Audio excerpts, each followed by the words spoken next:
This is Darina and Deanna with Bledsoe Empower. Welcome back to our podcast, Empower El Mundo. We are your former collegiate athletes, now trained mental health counselors. Yes, on this podcast, you can expect to hear about all things total wellness. That is going to include physical, emotional, mental, and spiritual connections. So make sure to tune in every single week because we'll be here. And we're on all social media platforms, so make sure you follow us and subscribe to Empower El Mundo. Let's get into it. Let's go. Hello, everyone. Welcome back. Here we go again. Welcome back. A little soul for Here we are again. Welcome back. I'm Darina. I'm Deanna. And we are Bledsoe Empower. Thanks for tuning into our podcast on Empower El Mundo. Yes. Which is our platform to promote mental wellness during a time of darkness related to mental health. Yes. Yes. So go ahead.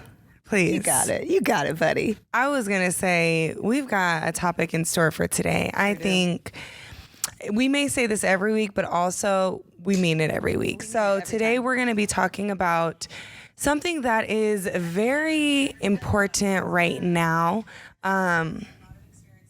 Oops. Okay, bear with us. Thank you for doing that, but I don't need help. Thank you for your patience. We had a couple of technical difficulties. Nonetheless, today's topic is something that is, it's not much of a funny topic, but it's definitely something that we need to hold space for. So this month is National Suicide Prevention Month. So it's also September 11th. Which is a day of remembrance of what happened years ago on September 11th. Yes, 2001. So, with our podcast and our live, we always go live on Instagram on Wednesdays. Falling on this day, we thought it's really best to give remembrance of those whose lives were taken and also who lost their lives because of the battle related to their mental health issues. So, of course, because Deanna and I are counselors, we're really going to be talking mostly about suicide prevention, the myths associated to suicide, what you can do as an advocate, ally, or supporter of somebody that might be struggling, and also who to contact if we're really struggling. So, let's start with who even needs to know about suicide. Like, how prevalent is this and what are like the ages? Everybody needs to know about suicide. That's the biggest thing. Everybody needs to know about it, but nobody wants to talk about it. There's a lot of taboo. There's a lot of fear. It's a scary conversation to have, especially if you're the one that's struggling or if you're the one that knows somebody is struggling. It's a terrifying conversation to have.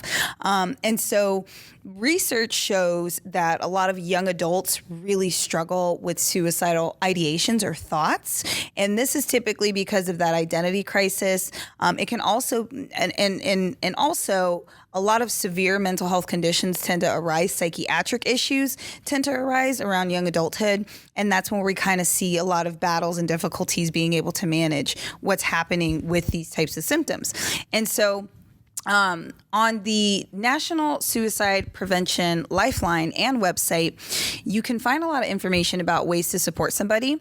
And we want to talk about how they've been promoting suicide prevention. And so on social media, they're using this hashtag called Be the One To. So what they mean is be the one to ask, be the one to support, be the one to overcome, be the one to save, right? Be the one to fight that battle with them. Just be that person. Be the one to be the hero, right? Yeah. And so it's really hard to do when you don't know what the signs are and you're thinking, because of all the stereotypes, all the biases, all the myths, stop you from being the one. Right. And I also feel like there's a fear of like, what if I ask somebody if they're not okay and they say, no, they're not? And like, what are they supposed to do? And if you're somebody who is not trained to deal with that and don't have the different resources that you can provide to somebody else, like that is a very scary question to ask somebody, or even to ask yourself, like, am I suicidal?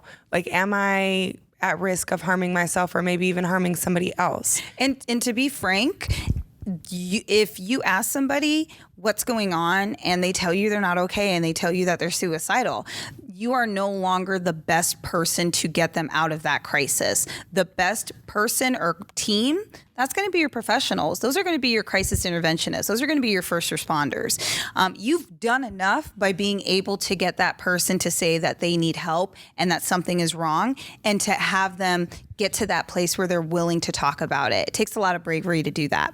So let's kind of focus on the myths associated to suicide, because it's going to be really, I think it brings a lot of harmony when we're able to fight all of the myths and the unknowns and the worries associated to suicide and what we can do to support somebody. Well, yeah, I think that with clarity brings safety. Oh, yeah. So, sure. And with knowing what to do and like knowing what we're experiencing, it allows us to feel less anxious about it because we have an idea of what's going on and we know how we can take care of it. And Deanna and I can really attest to this. We've been working with a lot of clients for a number of years now, and we've worked with individuals who are actively suicidal. We've worked with individuals who attempted suicide and survived, and we've worked with individuals who lost their battle to suicide. So, what we're saying is not meant to hurt or to scare anybody. It's meant to support and make you feel like you can survive this, even if you're in that torment, even if you're in that chaos of, trauma, depression, anxiety, and pain. And especially if you feel like there's no way out. Oh, man. That's just, it's not true. It's irrational thinking. Yeah. And there's always a way to get through those tough times. It's not easy. It's definitely difficult, very much hard, very possible at the same time. Absolutely. So let's get into it. Let's get into the nitty gritty. So myth, suicide only affects individuals with a mental health condition. Why is this a myth? So not true, because a lot of the time, if we are suffering, we're suffering in silence, and we maybe don't go and seek help because we're afraid of what that would look like and what that would open within us. Oh, for sure. Oh, for sure. What do you think? I think that suicide affects, I think suicide is something that affects a lot of people, but a large number of people don't reach out for help. So we really don't have an accurate number of how many people are affected. With the resource that we're using, which is the National Suicide Prevention Lifeline, as well as the National Association of Mental Illness, both of these nationally used resources both say that over 50% of people who do commit suicide have never been diagnosed with a mental health condition, and they've never sought help. But does that mean that they never had symptoms? Oh, for sure they had symptoms. Because so let's get into that myth. Let's get into that myth. Because some people think that, they were suicidal, but every time they were around me, they were so happy. Like a great example, and this is a celebrity, Robin Williams. Right. A more recent one, what's his name? Bourdain, Anthony Bourdain. There's Kate Spade. There's Chester from Lincoln Park. Yes. I can't remember his last name. We think that these people have their facade is that they have everything together. They're wealthy. They have a family, so they've got to be happy. Well, and you know what? Chester Bennington, the lead singer of Lincoln Park, he actually was pretty open about struggling with depression and working with mental health providers. But, again, a myth is most suicides happen suddenly and without warning. Right. That's a big myth. There are signs. There are situations where people who tend to mask their pain take their mask off. And those are the moments that we truly get to see the pain. Yes. I mean, we really get to see it. And so being mindful that there are signs. And just to add, in Arizona, which we're based out of Arizona, Governor Doug Ducey passed a bill mandating teachers in all the school systems to start suicide prevention training. Yeah. Because if we're able to prevent if we're able to catch the signs and the symptoms at an early age with the kiddos, then we are better able to protect them from any worsening symptoms in the future as adults. And how was that? Can you tell a little bit about the backstory on that? Like what was the initial incident that happened in 2017? So there was a student who was a star athlete. He was doing really, really well. He was on the pathway of getting into college for sports. And in 2017, he committed suicide. His parents were both teachers. And that's like a hard part about that. Yeah. You do. And this is for most parents who lose children to suicide. They do the best that they can. And a lot of people do. A lot of people do the best that they can to keep the person safe. And sometimes we feel as if we weren't aware, but there were signs and maybe we avoided talking about them or we just, dismissed it. But either way, these teachers, these parents, they thought that there was a big deficiency in the schools for being able to support the kiddos. And they started pushing for this bill and it finally got passed. Yeah. And that started in 2017 and it's now. Well, he passed in 2019. So that's 2 years of just straight fighting and thank goodness. Yeah. You know what I mean? So. And Kevin Hines, Deanna and I, we went to Glendale Community College for a mental health annual event that they had. Yes, and we spoke there. It was awesome. Their keynote speaker was Kevin Hines, who's a survivor of jumping off the Golden Gate Bridge. I feel like a lot of people may have heard of this scenario, but maybe the name doesn't ring a bell. But it was in San Francisco. San Fran? Is that where the Golden? Yep. Golden Gate Bridge. Thank you, Hassan, production guy in the back. But he jumped off the Golden Gate Bridge and he survived that. And so he lived to tell his story. But prior to that moment, like he had dealt with a lot of childhood trauma, Well, and the beautiful thing is because of his survival, because of his perseverance, because of his resiliency, he was able to get a bill or some type of law established where now there is a net underneath the Golden Gate Bridge because of the high number of individuals who do commit suicide from jumping off of that bridge. Yes. So it did take some time, but again, but it takes somebody's rock bottom. It takes the worst tragic thing to happen for a movement to begin. And so this is why Diana and I have Empower El Mundo. We're trying to move you to talk about mental wellness instead of dreading it or fearing it. Yeah. Yeah. And so let's go to the next myth. Next myth. Here we go. Talking about suicide will encourage people to actually commit suicide. And that is such a false accusation because a lot of the time, if we talk about it, it means that it's okay to experience those thoughts and you have somebody that you can have a connection with. And then let them know like you're thinking about that stuff. I think, and Doreen and I had talked about this earlier on our Instagram Live, I think that there's two major parts that are lacking in an individual's life that allow them to lead to suicide as an option. The lack of connection to someone else, to ourselves, or maybe even to our higher power, and also the lack of purpose of whatever our gift is and being able to spread that and practice that every day and serve individuals by using whatever gift we have. Yeah. Well, and when I love that because suicide, when an individual is thinking about suicide, when they make gestures, when they make statements, when they make attempts, it's because they truly can't find a purpose, or they never felt that there was a purpose for them to be here. And so when we're working with individuals who are really suffering, we really try to highlight the reasons to live. Yes. Right. And so, what are some and reasons? it's really to serve as a reminder. You know what I mean? Like when we feel like we add value and every day we wake up, we're excited and we're looking forward to what we're going to do. The thought of ending our life is not going to be as present. A major myth that I think a lot of us have is if somebody that we know or we hear about a celebrity who commits suicide or someone who we went to school with, we think that they wanted to commit suicide, like they wanted to kill themselves. But a lot of the time it's that they just want to end the suffering and the pain that they're experiencing. And the only way that they know how to do that is to completely end even being on earth.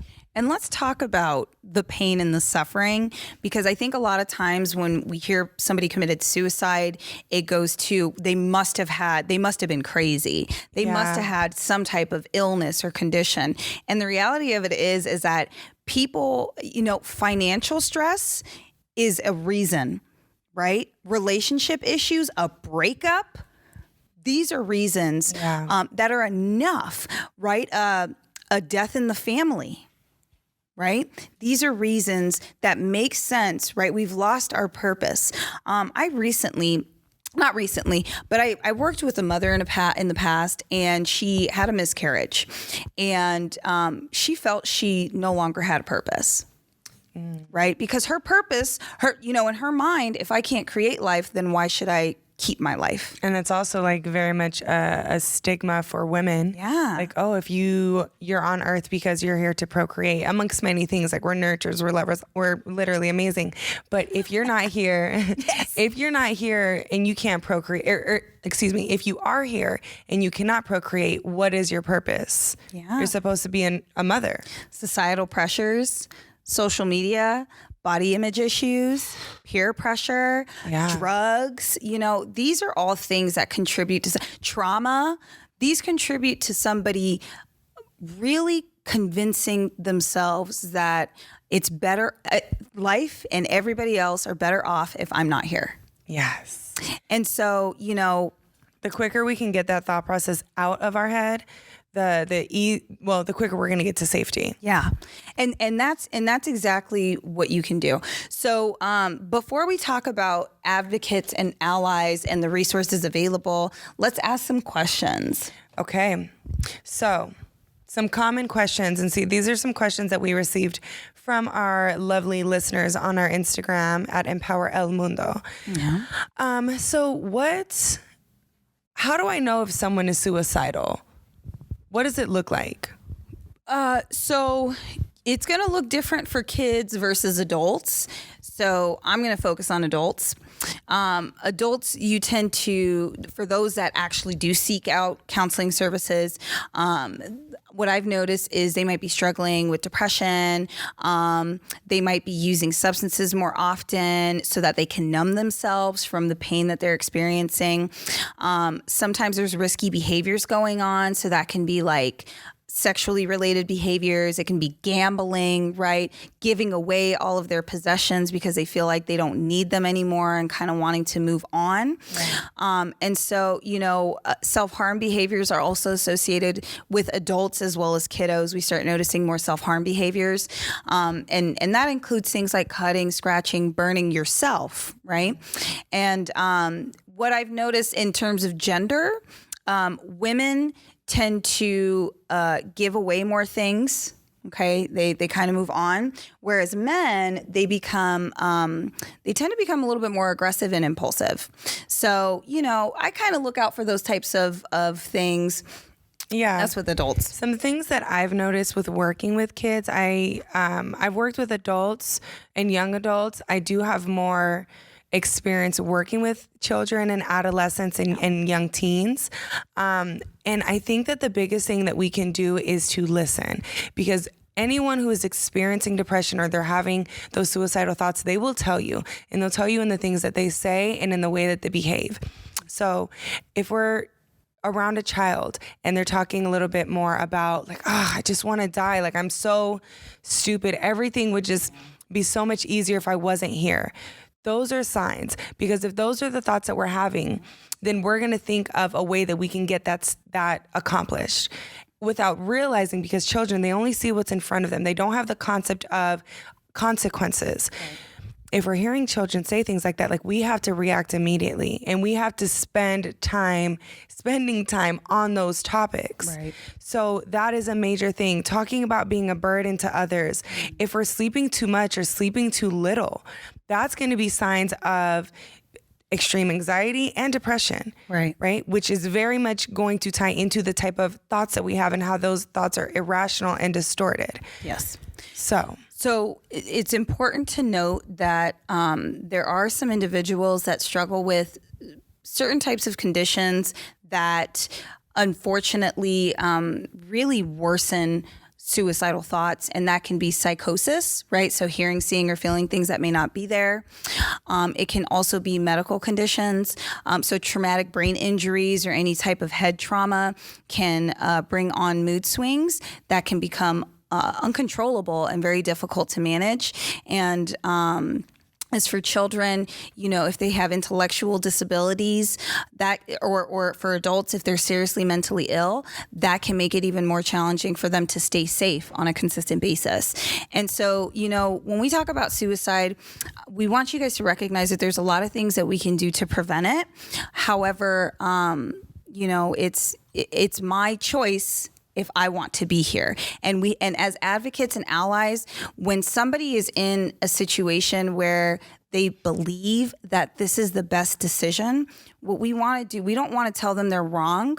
What we want to do is tell them, you know what? I would feel that way too if I had so much chaos going on in my life. So it's a validation. It's also letting them know that they are seen and they are heard. And they are in control of their life. Mm-hmm. Because when we talk about suicide, it feels like we are we're just wrapped up in chaos.